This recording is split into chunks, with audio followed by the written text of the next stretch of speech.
अगर कोई आदमी कहता है कि उसे मौत से डर नहीं लगता, या तो वो झूठ बोल रहा है या फिर वो गोरखा है। जी हां दोस्तों, देश के सबसे पहले फील्ड मार्शल सैम मानेकशॉ की इस लाइन ने इंडिया और नेपाल के उस मिलिट्री रिलेशनशिप को बहुत अच्छे से डिफाइन किया जो 200 सालों से ज्यादा पुरानी है। कई एम्पायर्स के गिरने के बाद भी, वर्ल्ड वॉर्स होने के बाद भी और मोनार्कीज के खत्म होने के बाद भी ये रिलेशनशिप सरवाइव करता रहा। लेकिन इस हफ्ते पोखरा की सड़कों पर यह बंधन थोड़ा कमजोर दिखा। रिटायर्ड गोरखा सोल्जर्स, वही लोग जो कभी इस रेपुटेशन को गर्व से पहनते थे, प्रोटेस्ट पे उतर आए। इंडिया के अगेंस्ट नहीं बल्कि इंडिया के लिए ही डिमांड कर रहे हैं कि भाई इंडिया दोबारा उनके जो बेटे हैं ना, उनको वापस इंडियन आर्मी में ले।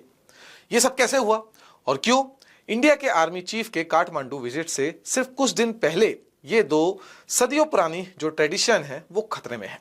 वीडियो को लास्ट तक देखना ताकि मैं आपको अच्छे से समझा पाऊं आखिर ये सारा मामला क्या है, और आपको ये भी समझाने की मैं कोशिश करूंगा कि जो अग्निपथ स्कीम है जिसका यहाँ काफी विरोध हो रहा था, उसका कैसे गोरखा सोल्जर्स ने फायदा बताया कि गल्फ जैसी कंट्रीज में मजदूरों की तरह नौकरी करने से अच्छा है 4 साल इज्जत से इंडियन आर्मी में सर्व करके पैसा कमाना।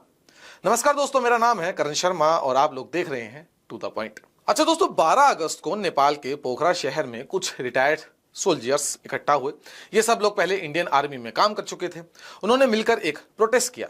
उनके ग्रुप का नाम है Indian ex serviceman Gorkha brigade Nepal Pokhara. मतलब ये ग्रुप उन लोगों का है जो पहले इंडियन आर्मी में थे और अब रिटायर हो चुके हैं। उन्होंने नेपाल की गवर्नमेंट को एक चिट्ठी दी जिसमें 2 बातें उन्होंने कहा है कि भाई ये 2 बातें हमारी मान लो। पहली बात कि नेपाल के जवान लड़कों को वापस इंडियन आर्मी में भर्ती होने दो। दूसरी बात, हमारे पुराने सोल्जर ग्रुप्स का रजिस्ट्रेशन वापस रिन्यू करो। ग्रुप के लीडर कर्नल कृष्णा बहादुर खत्री ने बताया कि यह ट्रेडिशन नेपाली लड़कों को इंडियन आर्मी में जो जाने वाला जो ट्रेडिशन है वो 207 साल पुराना है। मतलब उनके परदादा के जमाने से ये चलती चीजें आ रही हैं और अब ये खत्म होने की कगार पर है। आप समझो कि सिर्फ ये जो मुद्दा है वो इज्जत का नहीं है, ये रोजी रोटी का भी मुद्दा बन चुका है। प्रोटेस्ट करने वाले लोगों ने अपनी चिट्ठी में साफ लिखा कि भाई इंडियन आर्मी में 4 साल काम करके एक जवान तकरीबन 45 से 50 लाख रुपए कमा सकता है, साथ में और भी फैसिलिटीज मिलती है। और उन्होंने ये भी लिखा, यह काम गल्फ देशों में जाके 50 डिग्री की गर्मी में मिनिमम वेज पे काम करने से सैकड़ों गुना बेहतर है। अब जरा सोचो, एक माँ बाप के लिए कितना मुश्किल होगा अपने बेटे को इतनी दूर, इतनी गर्म जगह भेजना, और सिर्फ इसलिए क्योंकि एक बेहतर रास्ता बंद हो गया है। यही वजह है कि ये बुजुर्ग सोल्जर इतने परेशान हैं। ये सिर्फ उनका अपना खुद का दुख नहीं है, ये पूरी एक नई जनरेशन का जो फ्यूचर है वो भी दांव पर लगा हुआ है। चलिए अब समझते हैं कि असली वजह क्या है। देखिए, एक स्कीम है जिसका नाम है अग्निपथ। 2022 में इंडिया की गवर्नमेंट ने अपनी आर्मी में भर्ती करने का जो है तरीका थोड़ा बदल दिया। उसको नया नाम दिया कि अग्निपथ स्कीम के जरिए अब जो है जितने भी है रिक्रूटमेंट होंगे। इसमें जो नए सोल्जर्स भर्ती होते हैं उन्हें अग्निवीर बोला जाता है। अब इस स्कीम में होता क्या है, हर अग्निवीर को सिर्फ 4 साल के लिए इंडियन आर्मी में रहना पड़ता है। इन 4 सालों के बाद सिर्फ जो 25% लोग हैं उनको ही परमानेंट रखा जाता है, बाकी 75% को आर्मी छुट्टी पड़ती है। अब यहाँ पे प्रॉब्लम शुरू होती है।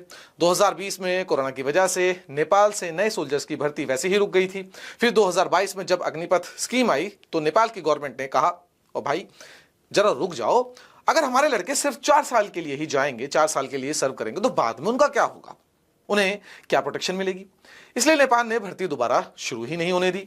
और ये रुको जरा इतना लंबा खिंचता गया कि अब साल बीत गए हैं और जो लड़के तब भर्ती हो सकते थे वो अब उनकी जो है अब एज निकल चुकी है। अब देखते हैं इंडिया ने इसके बारे में क्या सोचा है। देखिए, इंडिया का भी तो कॉन्टेक्स्ट होगा, इंडिया का भी तो अपना वर्जन होगा। दोस्तों, इंडिया के former CDS general Anil Chauhan ji ने कहा था 3 अगस्त को एक इंटरव्यू में कि भाई देखो, अब जो डिसीजन है ना वो नेपाल को लेना है। वो चाहे तो अपने लड़कों को अग्निपथ स्कीम के तहत भेज सकते हैं। उन्होंने आगे ये भी कहा था कि हम 2 अलग अलग रूल नहीं बना सकते, मतलब इंडियन लोगों के लिए अलग बना दे और नेपाली लोगों के लिए अलग बना दे।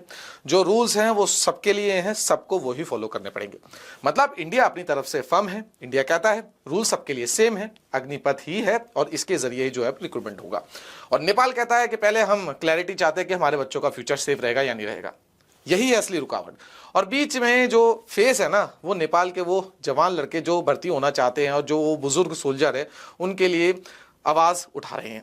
चलिए अब थोड़ा पीछे चलते हैं हिस्ट्री में, ताकि ये जो रिलेशन है इंडिया और नेपाल का, जो मिलिट्री वाला रिलेशन है, इसको भी समझने की हम कोशिश करेंगे।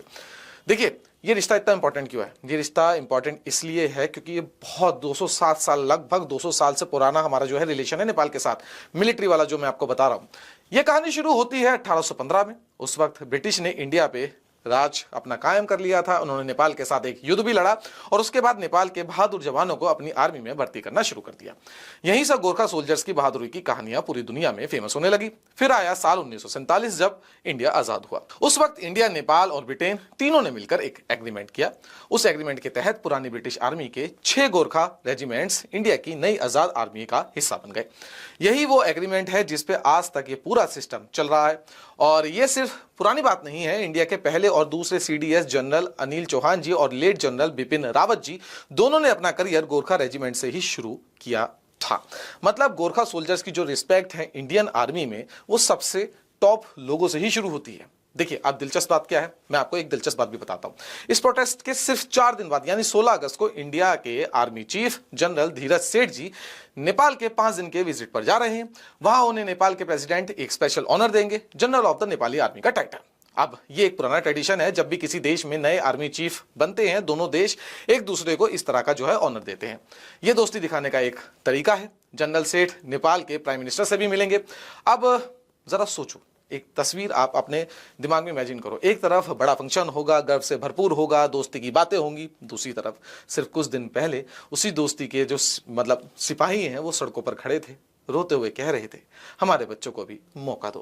प्रोटेस्टर्स ने यह भी कहा कि अगर उनकी बात नहीं सुनी गई तो वो और भी बड़ा जो है आंदोलन करेंगे। तो अब सिचुएशन ये है, नेपाल कहता है पहले हमें श्योरिटी चाहिए कि हमारे बच्चे जो है सेफ रहेंगे, उनका फ्यूचर सेफ रहेगा। इंडिया कहता है भाई सबके लिए रूल सेम है, हम इंडियंस के लिए अलग नहीं कर सकते और नेपालियों के लिए अलग नहीं कर सकते। और बीच में वो हजारों नेपाली लड़के हैं जो बस एक मौका मांग रहे हैं, वो फंस चुके हैं। और उनके दादा परदादा जैसी जनरेशन के बुजुर्ग सोल्जर जो देख रहे हैं कि उनकी पूरी जिंदगी की जो ट्रेडिशन है वो खत्म होती जा रही है।